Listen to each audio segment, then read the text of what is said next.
All right, good evening, everybody. Thank you all for coming down tonight. We are live from Books and Books in Coral Gables, Florida, through the generous support of the Knight Foundation. So, a note to our internet audience watching at home: if you're interested in any of tonight's titles, we can ship them to wherever you are in the United States free of charge. Just call the number on your screen. This evening, Books and Books, in collaboration with Mango Media, is very happy to celebrate a new line of books, AP Editions, designed to explain today's complex news trends, written and edited by journalists from the most trusted news organization in the world, the Associated Press. We're very pleased to welcome Mr. Jim Baltzell, Ms. Mary Rajkumar, Mr. Terry Spencer, and Mr. Chris McKenney. Tonight they'll be discussing the new AP Editions title, The Boston Marathon Bombing, The Long Run from Terror to Renewal. And now, please give a warm welcome to our first speaker this evening, Mr. Chris McKenney.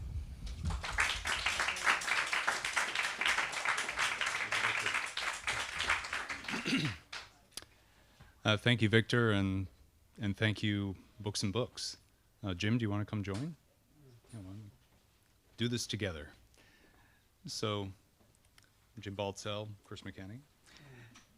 And first I wanted to say, I've been in publishing for about 20 years now, and Books and Books is really a treasure. We used to live in California, and there is no bookstore like this in the U.S.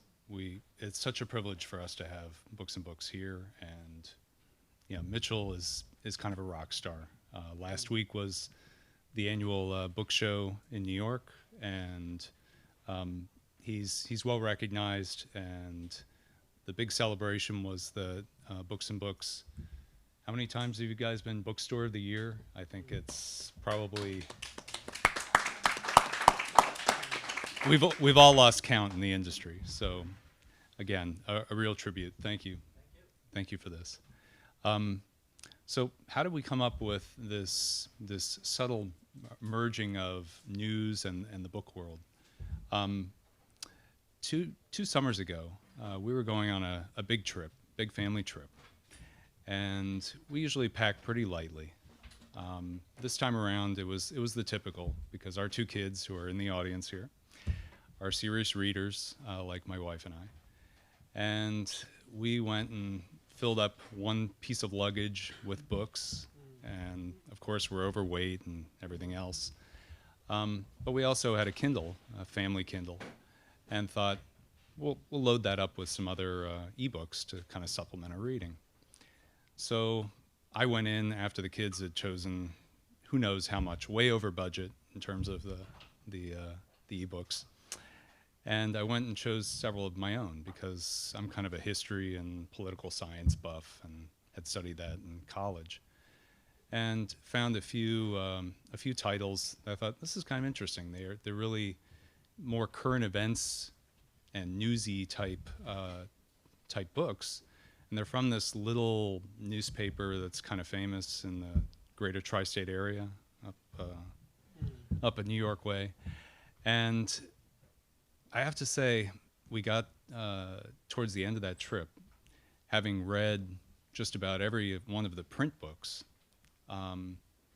and I really felt that the ebooks were just not really up to snuff, that they could be so much better. And that was kind of the beginning of an idea to say, how do we bring that news in the moment into the book publishing world, which has always been, it's my love and passion, but it doesn't move at the fastest pace. It doesn't typically keep up. For instance, you'll see some sort of breaking news event or something deep like the Snowden affair, where the first real published in-depth analysis or anything that really looks at the news might take 8, 9, even 12 months after the event to actually come out. And so I took this idea and thought, who would be wonderful to work with on this? And I thought of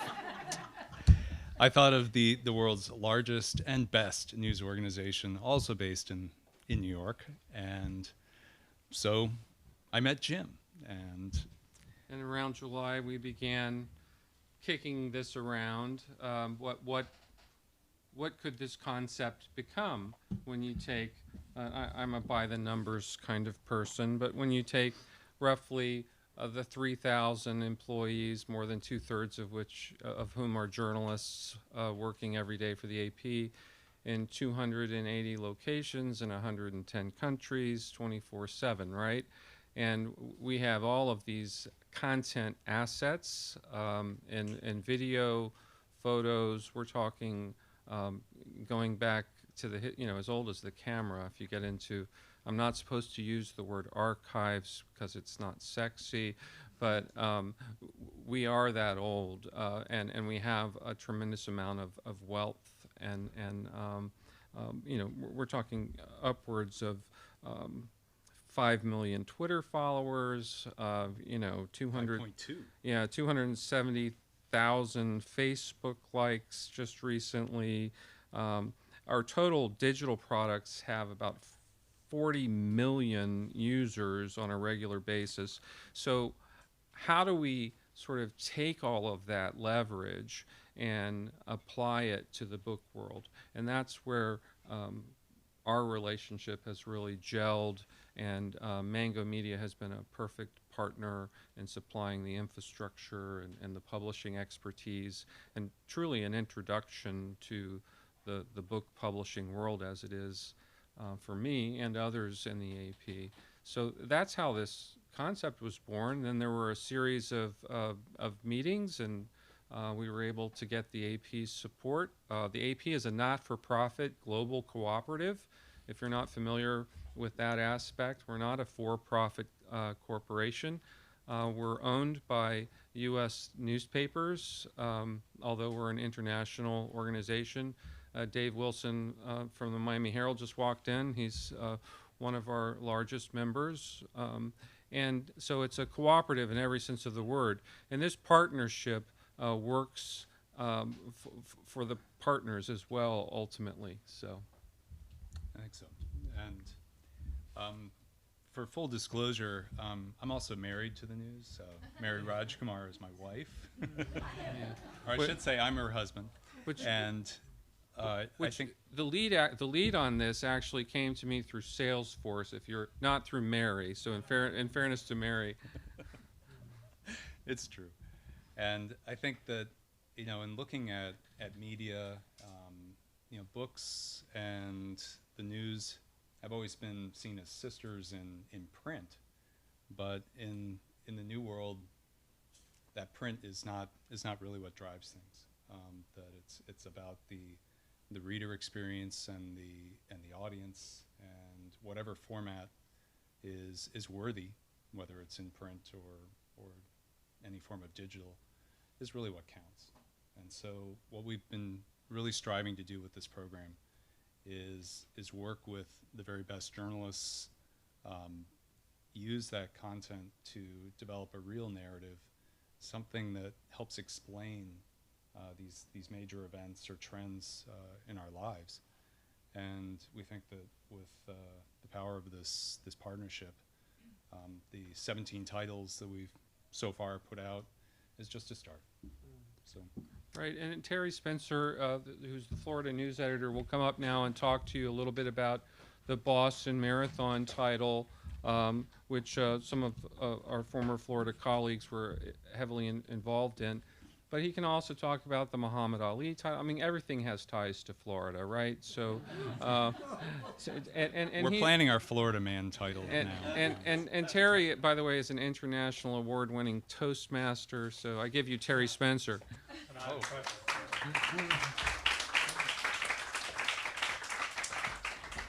Well, good evening, everyone. As I mentioned, my day job is to explain Florida to the world. Some days I do that better than others. Some days there is no explanation. But my job tonight is to talk about the book we have out now, the Boston Marathon bombing book. I talked to Karen Testa, who's the New England editor, or she's the Eastern news editor, or the Eastern editor for the U.S., and she's in charge of New England. And it's amazing when you read this book how this was just a day. It was a beautiful day. It was a beautiful spring day. Things were coming along. The Associated Press already has like 10 reporters and 10 photographers covering the Boston Marathon, because this is a huge international event spread out over 26.2 miles of Massachusetts, not just in Boston, but it starts out in the suburbs and it comes into Massachusetts. And it's a big story, not just for the winners, but for the people who run it. This is, for them, is like a dream come true for many of them, that this is something that they've been shooting for a good chunk of their lives. And so we're there not just to capture the winners, because that's important, but also to capture the stories of the people who were there and who are running the marathon in 4 hours, which is probably is twice or 3 times faster than I would run it. But those are the people whose stories are really good. So we have people throughout the route and photographers throughout the route to capture that. And on this particular day, and in this book, this is captured. This is a lot of the news stories that came out of this for the last, up until Tsarnaev was sentenced to death just a few weeks ago. This goes from the beginning to the end, and it's already in print, which to me is amazing. But the stories that I got from this was, it starts with Charlie Krupta, who's a photographer for the AP, and he has shot 25 Boston marathons. And they put him at the finish line because he's so good at this. And he said that the job, his first job obviously is to get the winners when they come across the marathon.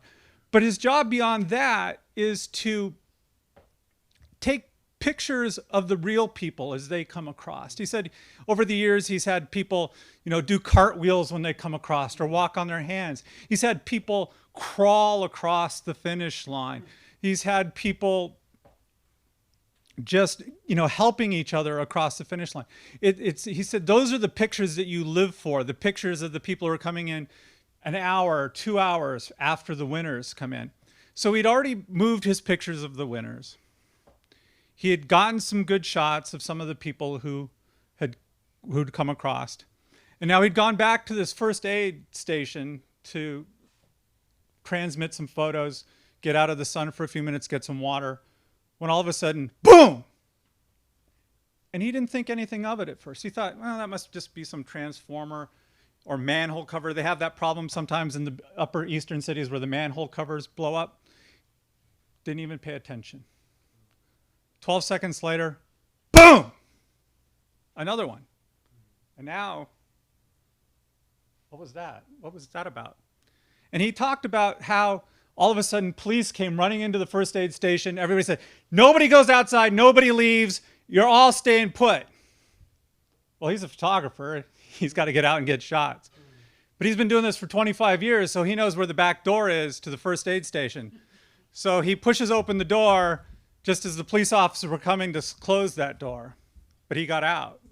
And he went outside and there was just devastation. People hurt, the smoke, people screaming, people crying. It's the descriptions in here. You can just feel what they saw.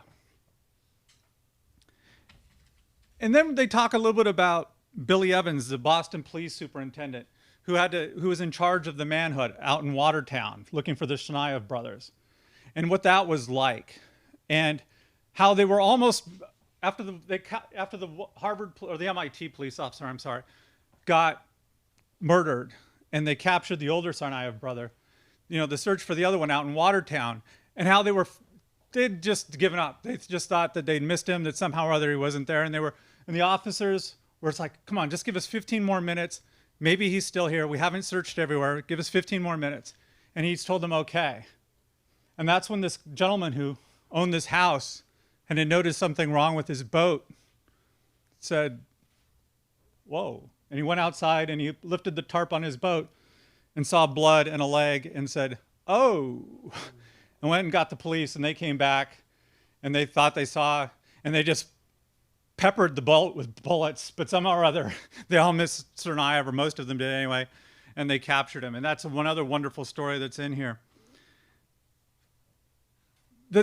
and then we go through the trials, and Denise Lavoie, who's the AP reporter who covers the trials up in New England, she talked about the strength of the witnesses, the people who came in and who just sat there on the stand and talked about their loved ones being blown up, or their own injuries, losing legs and losing arms, and the serious thing. And she said it was just the most amazing thing that she saw, because these people were so brave that she didn't think she would have been able to keep it together going through what they did. And the thing that's neat to me about these books, and not just this book, but some of the others that we're putting together with Mango Media, is how it takes you chronologically through it. And you can see the news stories. You can see how history plays out. It's not the step back, perhaps, that you get, but you get the immediacy of what it was like at that moment to be there. And I think that's what sets these books apart. And I'm looking forward to seeing the ones that they have on World War II and Vietnam, the Pearl Harbor, because I've read some of the Pearl Harbor and World War II coverage from the AP, and it's just amazing to see, the different style of writing that was back then, but just living in the moment to these guys who are out in the field and working and reporting on these major historical events. And then, of course, we have these other books, I guess, coming out on Muhammad Ali and Bob Dylan, Warren Buffett, Michael Jordan, people who covered them throughout their careers. And that's the cool thing about the Associated Press, is if somebody is performing in Los Angeles, or somebody is performing in New York, or somebody's performing in Chicago like Bob Dylan, we have somebody there. You're not just getting it from the perspective of somebody in New York or from somebody perspective in Los Angeles. You're getting it from perspectives of reporters throughout the country and throughout the world.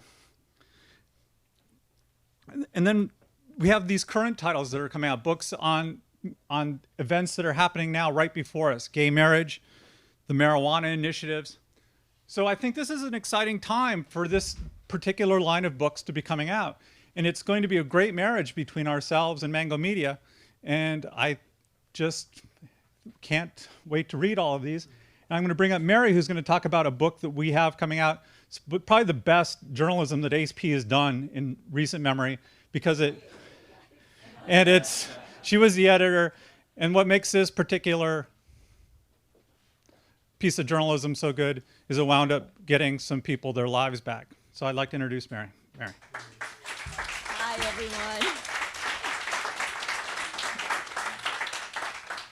Hi, everyone. So I actually get the easy part here. I get to show you guys a video and to talk a little bit about what it is. So let me just explain it and introduce it. This is about a year-long project that we did on slavery in the Southeast Asian fishing industry. And it's not a word that anybody uses lightly. We had a lot of discussion about what does that mean. We looked up what the US State Department defines it as.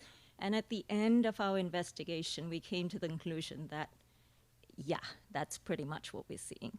So let's play the video, and then I'll talk to you a little bit about it.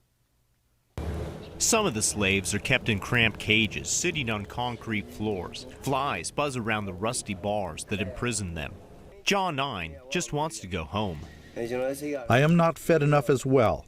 I feel so sorry. It's not only me. It's everyone that people are sad. Another man says he was shipped here with fake documents against his will.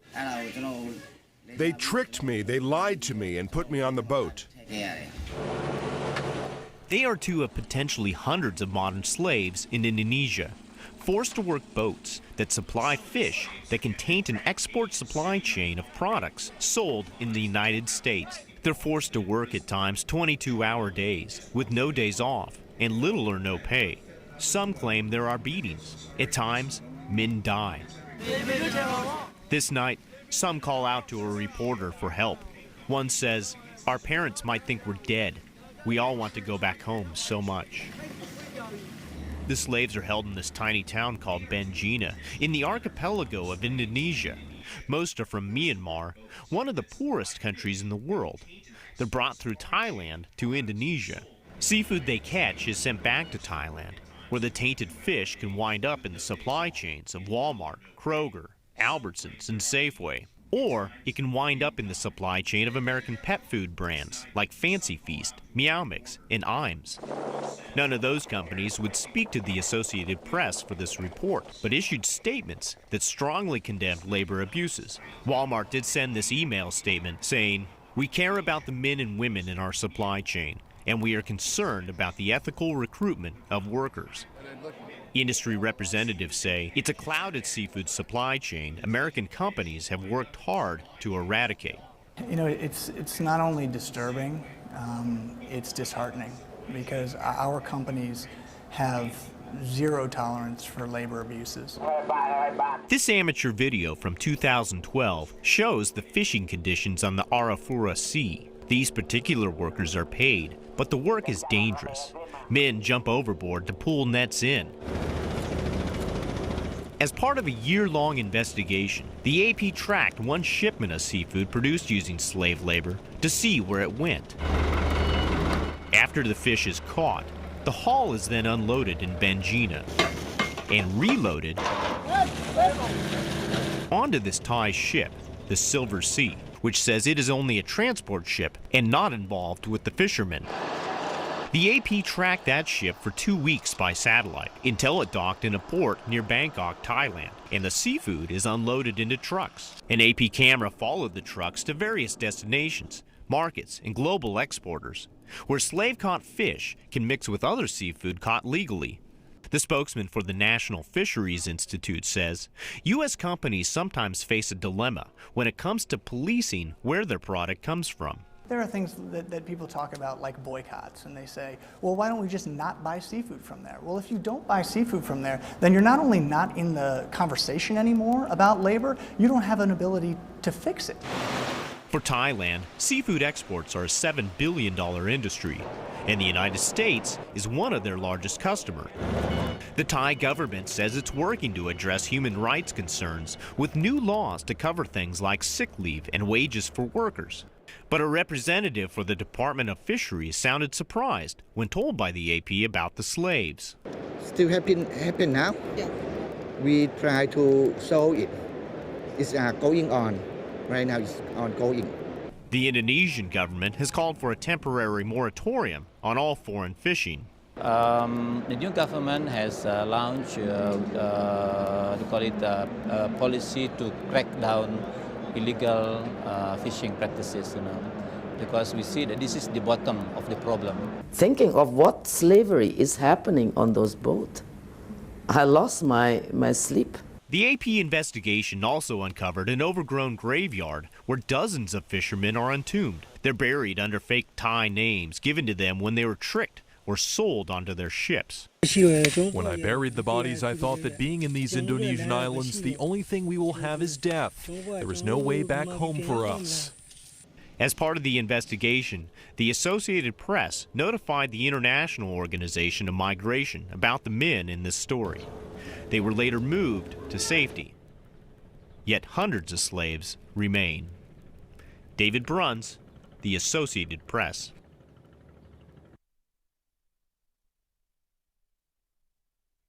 When they were tricked or sold onto their ships. When I buried the bodies, I thought that being in these Indonesian islands, the only thing we will have is death. There is no way back home for us. As part of the investigation, the Associated Press notified the International Organization of Migration about the men in this story. They were later moved to safety.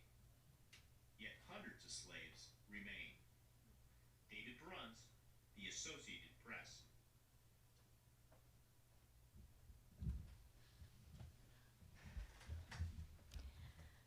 Try telling a man that he's giving up his life for cat food. So I'll tell you a little bit about this. The thing that's amazing is people knew that this was happening. They didn't know the extent to which it was happening, but they knew there was forced labor in the Southeast Asian fishing industry.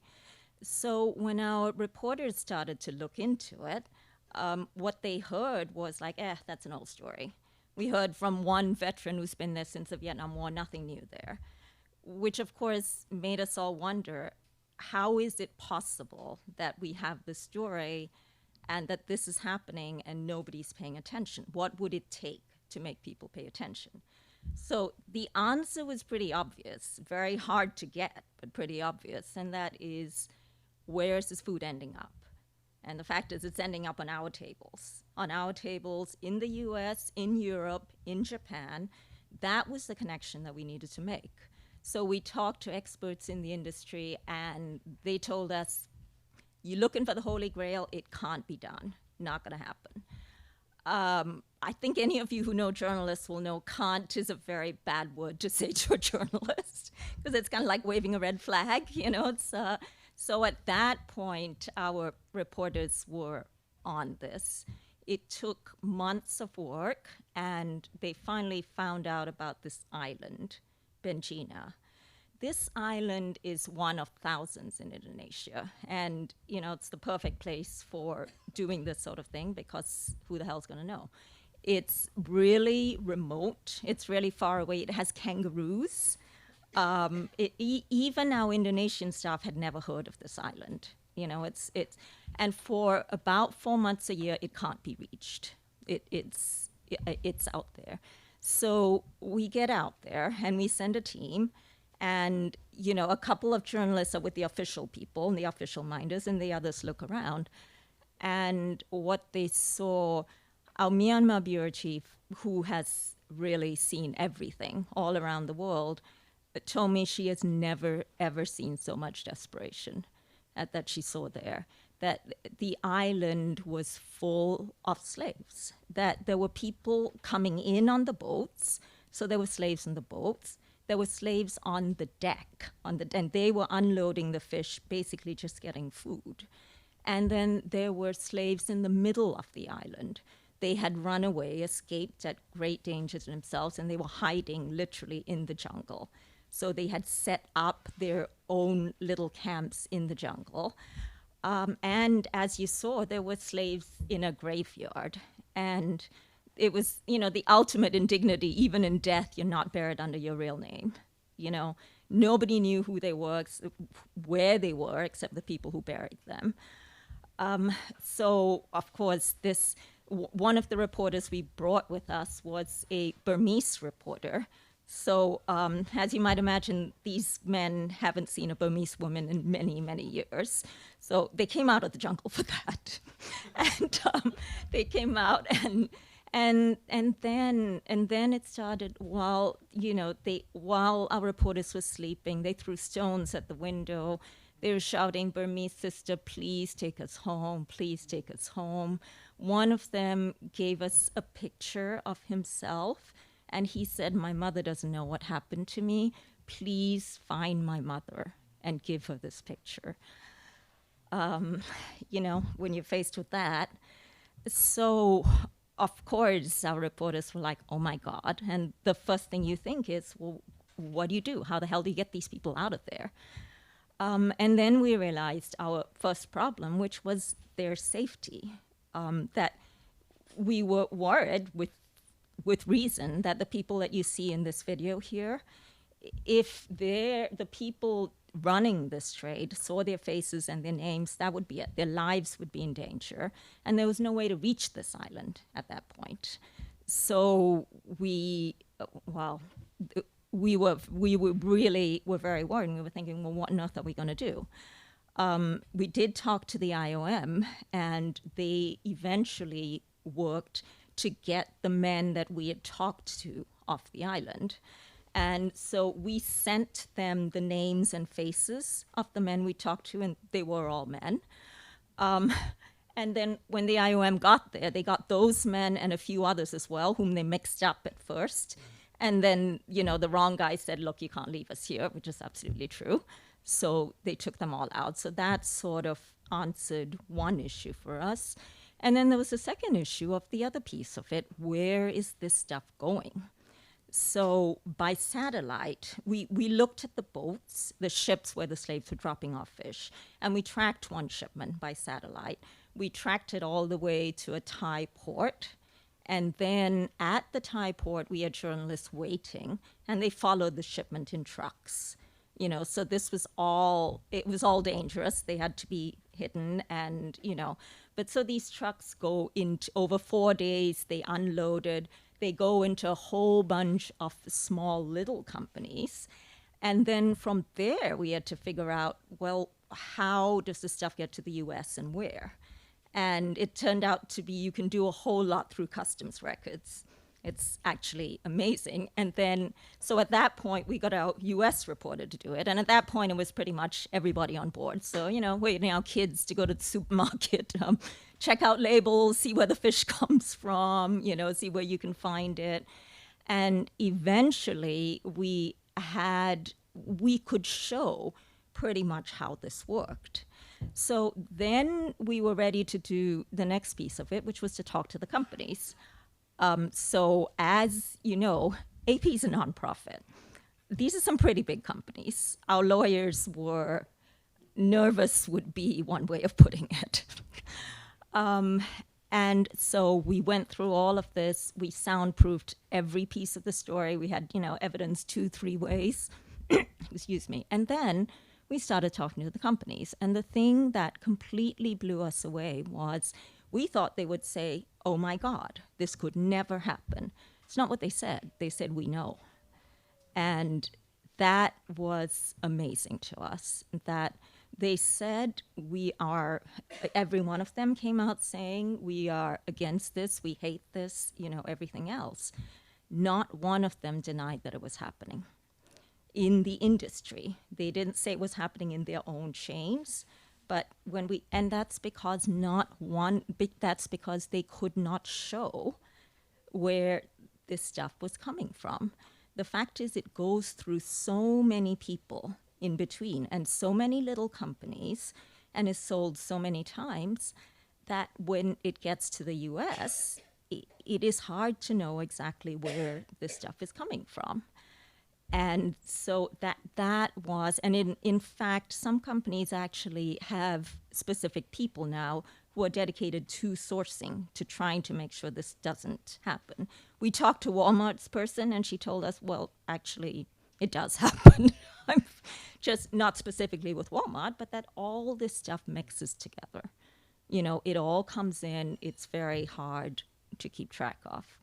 So we ran the story, and the impact was pretty immediate. The retail and fishing industries in the US wrote letters to the ambassadors of Thailand and Indonesia, basically with a list of questions saying, what is all this?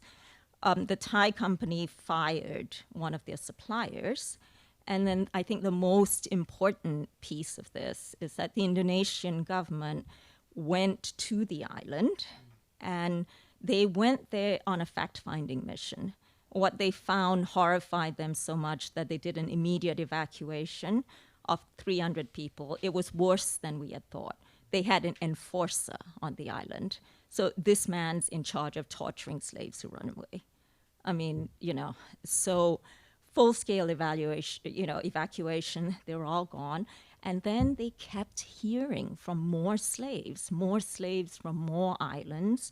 We're up to about 600 now. And we think there are up to thousands. These men, we know that some of those ships got away.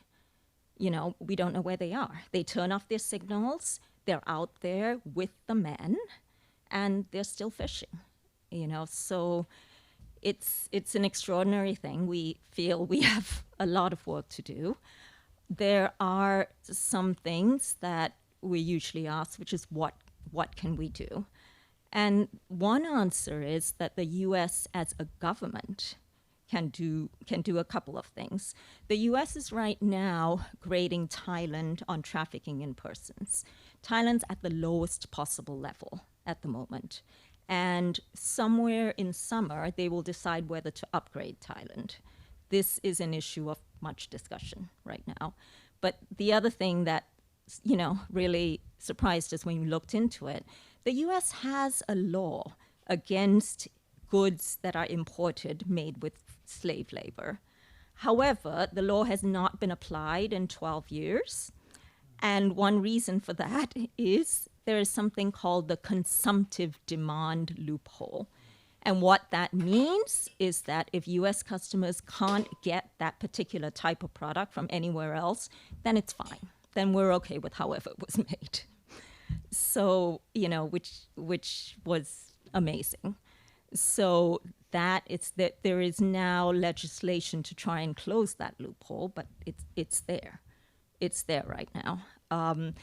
So I think that this stuff is coming here, and we know it's still happening. So yeah, I think we have a lot to do there. So I'm happy to answer any questions that anyone might have, or sure, sure, that sounds great. All right, folks, so question and answer portion. If you have any questions for Jim, Mary, Terry, or Chris, or any comments, here we go. Thanks, Victor. Yes.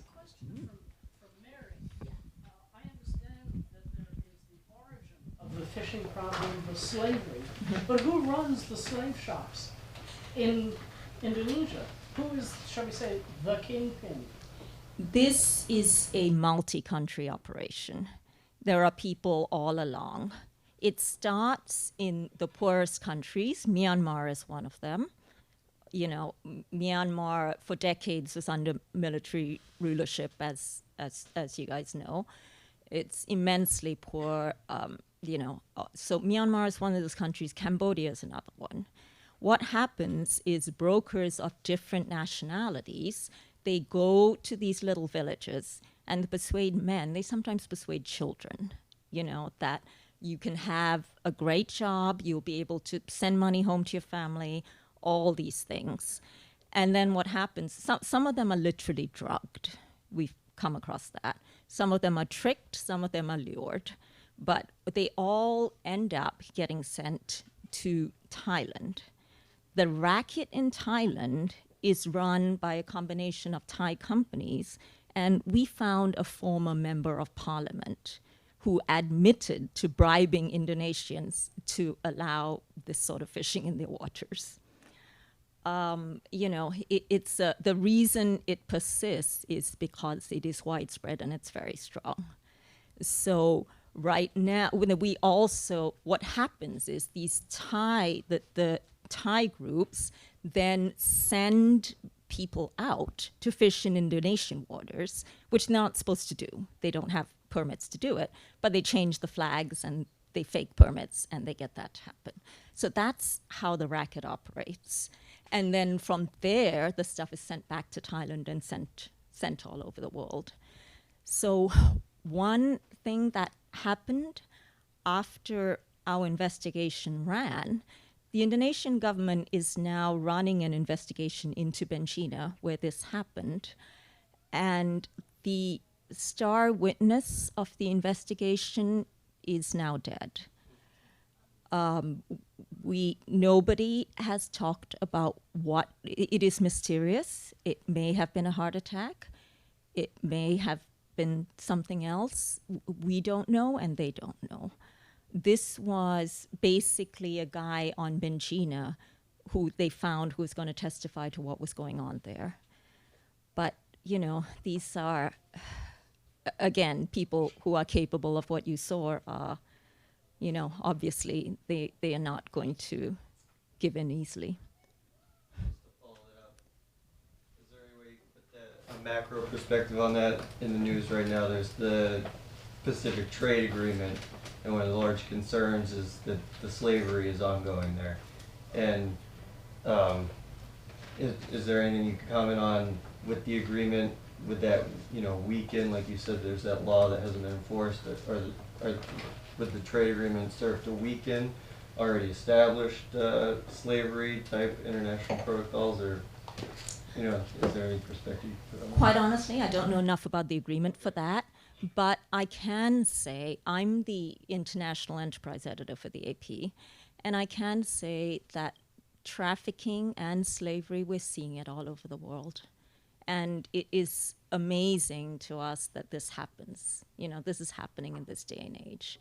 I mean, we literally are seeing it. The numbers of people who are migrating are at an all-time high now. They're at a record high. And part of that is people being trafficked. It's huge flows and it includes children. It includes unaccompanied children. So this is a worldwide problem. it's not limited to this one area, and it's a huge problem. So I'm just trying to tie all this together. Yeah. I mean, what you're doing seems like investigative reporting, and are you putting together a book that is going to be addressing this particular subject, like the Boston Marathon bombing?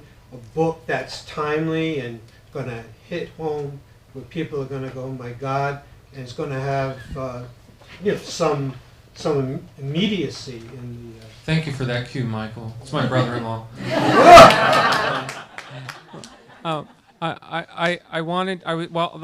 While Mary was talking, this is the epitome of what AP Editions is about and for. It takes matters that are of obvious concern to us and to others in the world, and it can also be matters of entertainment, Beyonce or whatever, or legislation. We're the only organization covering all 50 state capitals with our own staff. So if you take a book, Terry referenced Marijuana Nation, if you take that book, it looks at all of the legislation. The book that Mary and her team will be able to contribute to has the possibility to be AP's first smart book, perhaps with Mango Media, because of all of the layers of multimedia and all of the various things that were put into it, including video, as you've seen. We haven't taken that step, and this might be the very first one. That's the plan, right? Yeah, and I think the important point with that is that the news is always changing, and the story will morph, and they'll, unfortunately, where there's one cockroach, there are often many, and I'm sure there will be much more happening even on the same narrative line. So we want to make sure that the titles also keep up with that, and not just in the not just in that ebook or that smart ebook with the more multimedia or interactive components. That the actual print versions also go through an editioning process, so that we're keeping that fresh and we're keeping the story accurate and timely. Do you have an educational component for this rollout? It's a good question. So I think we're starting out really trying to reach us news junkies and the folks that are in the book buying public, more than going after the educational space. But there are certainly library organizations and a number of educational institutions that are interested. It'll also be interesting to see, based on some of the meetings we had in New York a couple of weeks ago, looking into how we supply that through various audio or subscription, improving that timeliness and that fresh, in the moment news. We have this just to promote the free book download. That if there was a card on your seat, there's a free book download. But to get to your question, AP is involved in a variety of deals with educational curriculum providers, and at this point, like Chris was saying, this particular program doesn't fit, but you can see how it could quite easily down the line. So right now we just want you we want you to appreciate and all the hard work these folks do. There's the one in the back. I guess I wanted to know, are these e-books or are they print books? Because I saw you reading the Boston Marathon one, and who publishes them, and where do you buy them, and how do you market them? And You can buy them here. They're print on demand. Right, but they're available. So that way, and they're ebooks as well. So Chris, you want to talk to the distribution? But basically, wherever books are sold, Amazon, you can search for the Associated Press or Mango Media or the exact title if you know it, and you'll find it there. Here they have all of the titles that are published if you're looking for the print copies. you know, in all the major outlets as well. So this program launched in April, and we've done an awful lot since April. So we're trying to get the word out. Sorry, just one. So yes, it's print, normal print, and please choose Books and Books. And Books and Books also has represents the Kobo device and Kobo ebooks, and all of the AP Editions titles are with Kobo as well. One quick question actually for Mary, just to get back to the story, I had a question on that. You pointed out that the U.S. basically ranks these countries, Thailand at the bottom right now. So the discussion they're going to have in the summer, what's the implication of that debate of where they rank Thailand if there's still this loophole and people behind them? It's a great question. It actually, a whole lot of money is at stake, as you might imagine. The U.S. every year ranks countries worldwide on the Trafficking in Persons report. And Thailand now ranks basically, it's going to cost Thailand a whole lot of money if they stay there, because that means by law the U.S. has to impose certain tariffs. And there are the reason these things are really complicated is that there's so many other factors. Thailand is under a military government now. And part of the argument for bringing them back up is that they are partners with the U.S. in the war on terrorism. So right now, from what we hear, it really has not been decided. It really is an ongoing debate with people making very strong arguments on both sides. Does that answer it, Hugo? Yeah. Since these books are a lot about news, and for example, you print a book about the fishing industry, and you print it now, and it's a paper copy, and I guess download an e-copy, right? Right. Well, in a year, things will have evolved, and there's more news. So Right. Is this like a book that keeps morphing and Exactly. changing and being added and getting Exactly. longer? I mean, That's the beauty of the program. And our digitized archives go back to, there's that word again, to 1915 so far, I think. And we're working on, we have a lot of good work going on in enriching those archives. But going back to the 80s, we're completely digital pretty much going forward. I mean, that's an exaggeration slightly. But in other words, the assets are there. And if something new happens, we can just tack that on. So if this Hubble book, something new happens, or we have a new forward to add, or we decide to celebrate an anniversary a few years from now, or whatever, that's easily done. And Chris, you might want to speak to why that's easily done, or how. Computers. No. So no, it's very much the intention.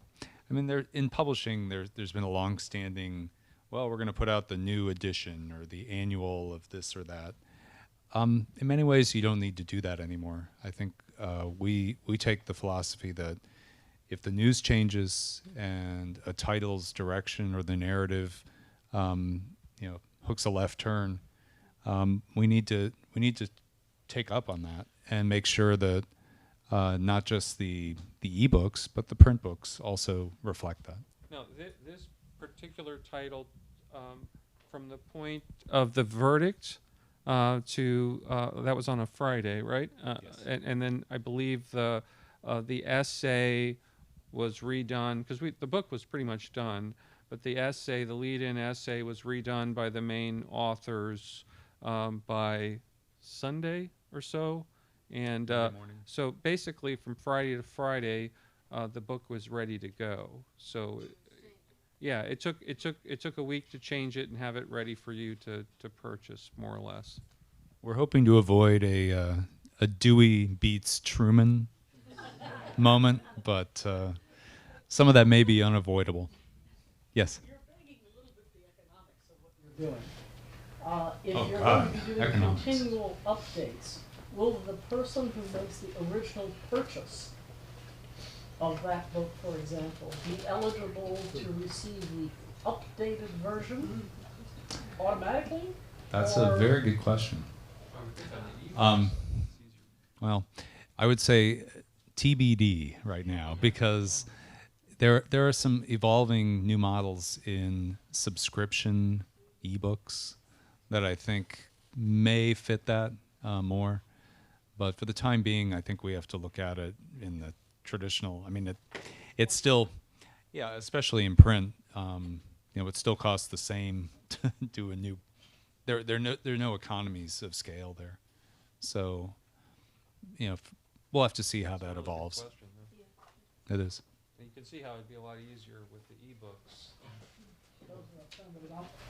Then you go down that path, and print goes in its own destiny.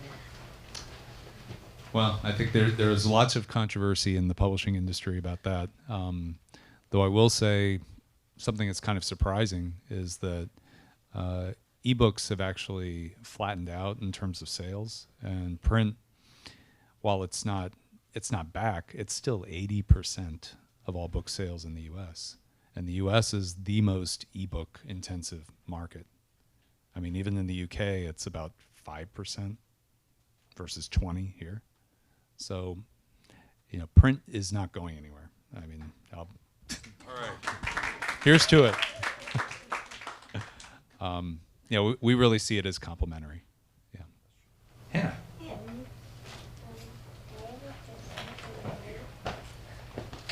Question for Mary.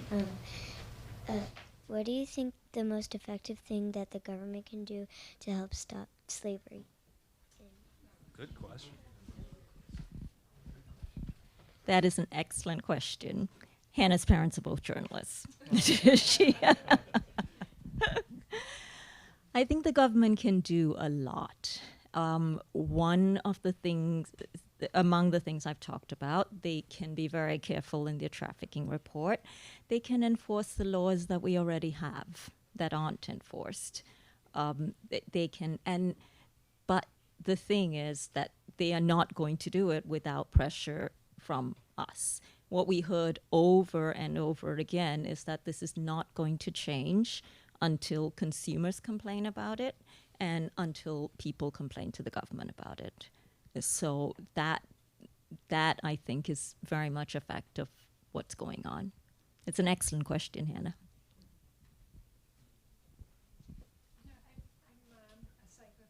I'm very interested in the reporters because I think that you really move the world. You come in, you bring these perspectives, and you change life. But when you're exposed to the Boston Marathon, or these plane crashes, or the intense pressure, feeling so responsible for these lives, can you share what you do to help yourselves with it? How you deal with stuff like that? I actually want to on the spot. Well, before I was Florida editor, I covered cops and courts for a long time. You become, in some ways, like an emergency room person or a police officer or a firefighter. You just sort of learn how to compartmentalize, I suppose. I can, I won't go into details, but I can remember things that, looking back, I was like, wow, I just went into a different zone there and didn't really, but you can, it is something that you have to, we have a psychological service through AP that people can go to, and people have done that because it can get to you. And but I think you, as a reporter, there's just some people who are better than others, and some of us can compartmentalize and can sort of let things go and not let it. Once you leave the office, it's over, it's done, and you come back the next day to it. And I think it's a lot of the same thing, like I said, with ER people and firefighters and police officers. We have people dealing with PTSD and all sorts of ill effects. Ben Fox, our Caribbean news editor, is here. Do you mind just talking for a moment on that issue about Haiti and our staff in Haiti and how, some of the things AP did?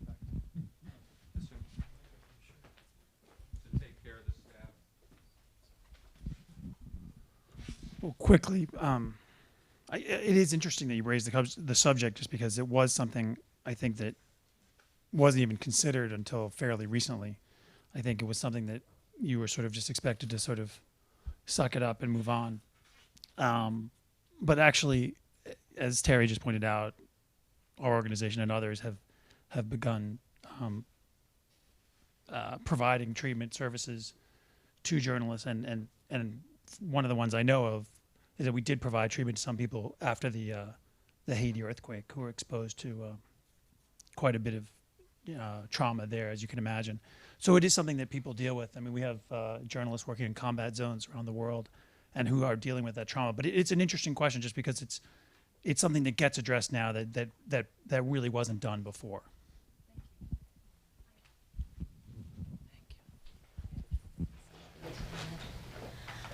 I can say that it does. People deal with it with very different ways. Some of my reporters can't sleep. They have terrible dreams. Some of them, there is one reporter who every time he comes back from a trip, he cannot go home and see his family. He has to spend a day just looking at the ocean, just doing nothing but just looking at the ocean. I have another reporter who came home. The music in a shopping center got to her so badly that she had to leave.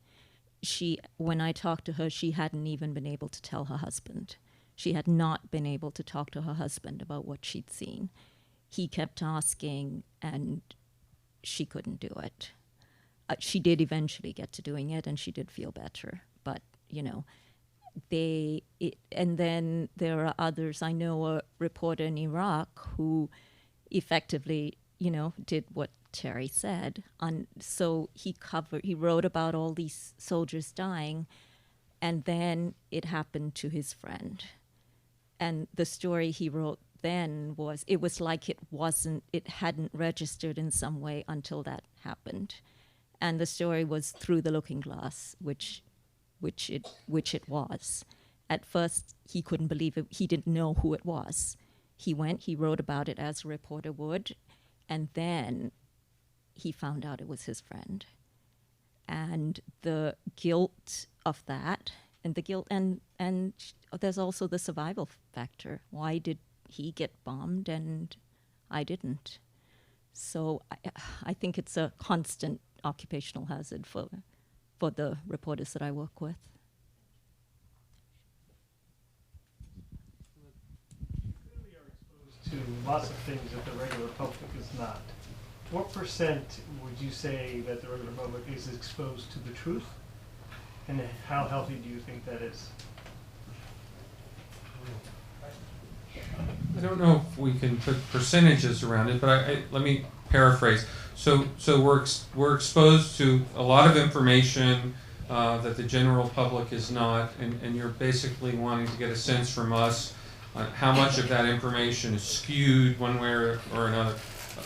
Just about before it's even reported. An awful lot of it. I mean, and some of it's just natural, right? You want your point of view expressed. We want you to check out AP edition, so we're going to speak in a positive way about it.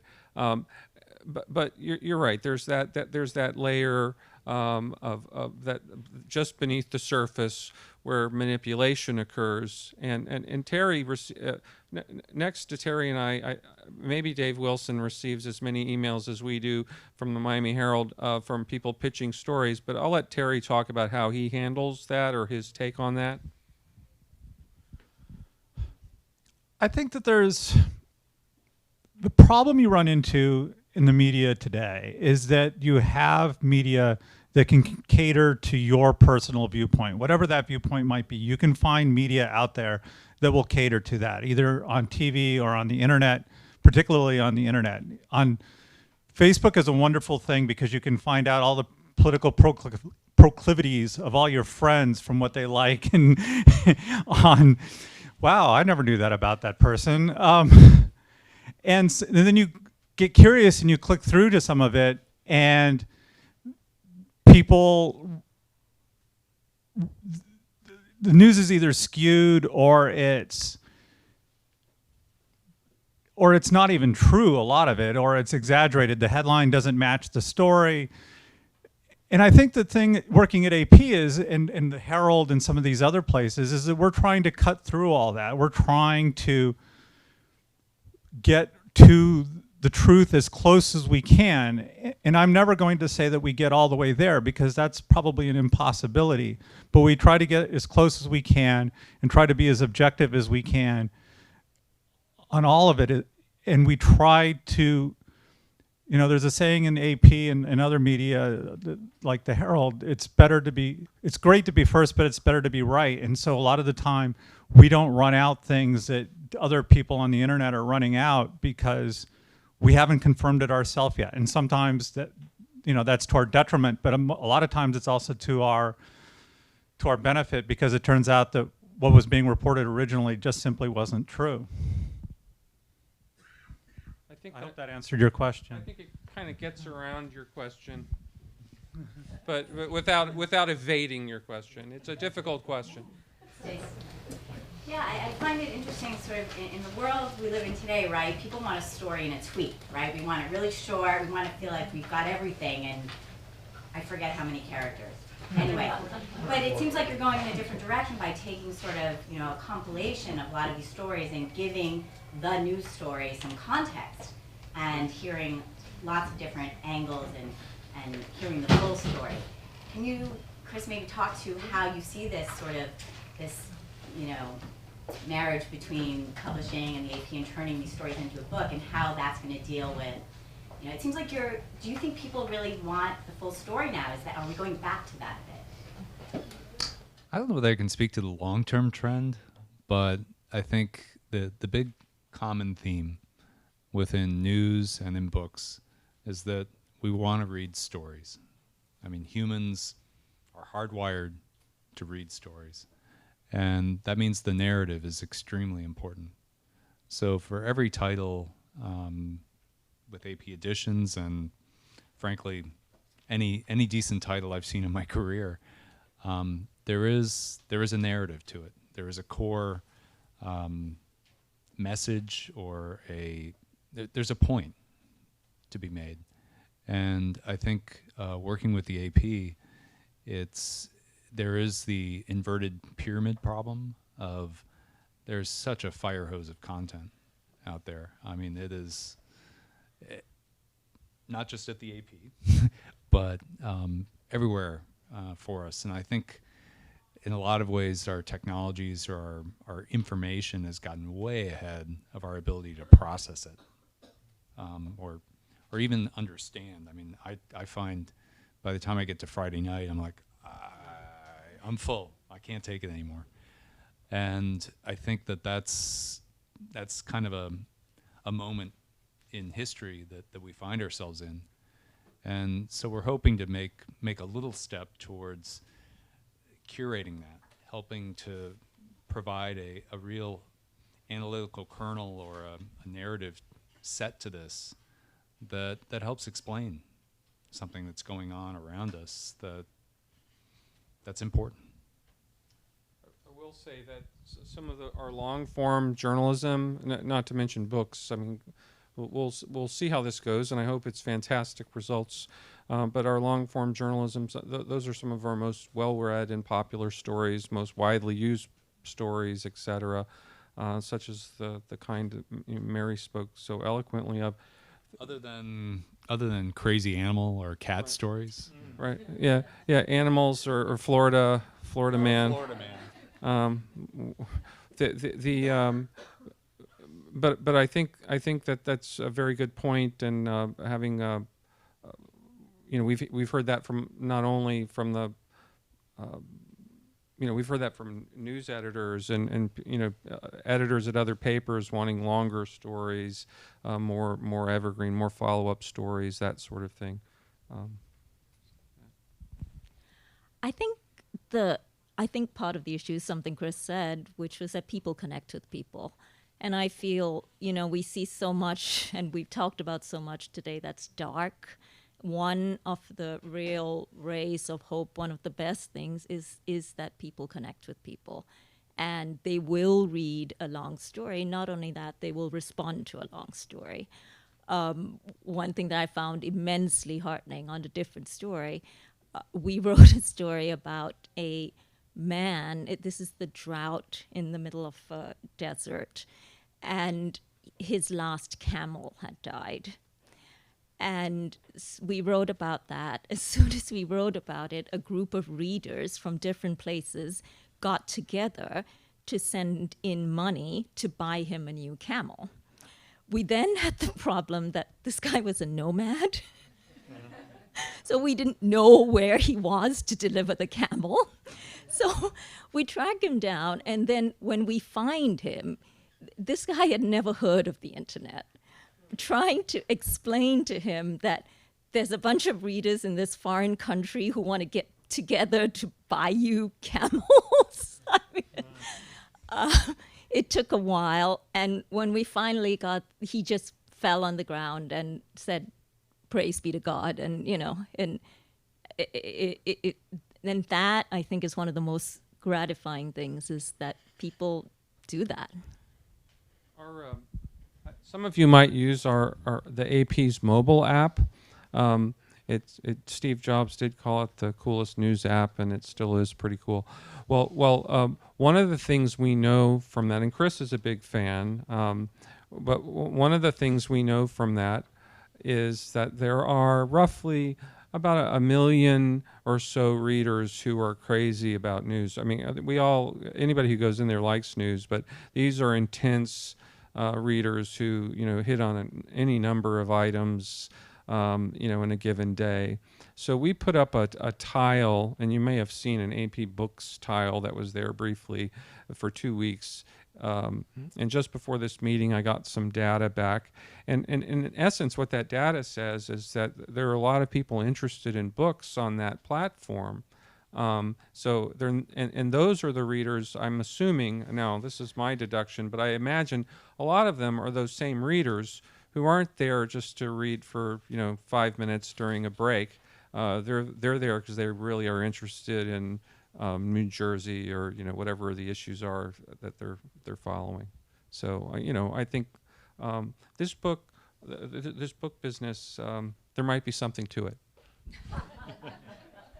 It's been around for a while. Thank you.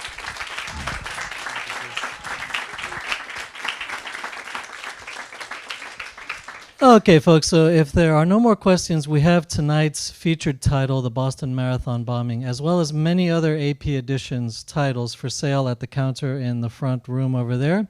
We're going to be signing here at the table, and this has been fascinating. Please give a hand to our 4 guests this evening. Thanks very much. Thanks, you guys. Thank you. Okay. Oh, it's a handshake. I thought you had a quick comment to make. All right, thank you very much. I think we're out.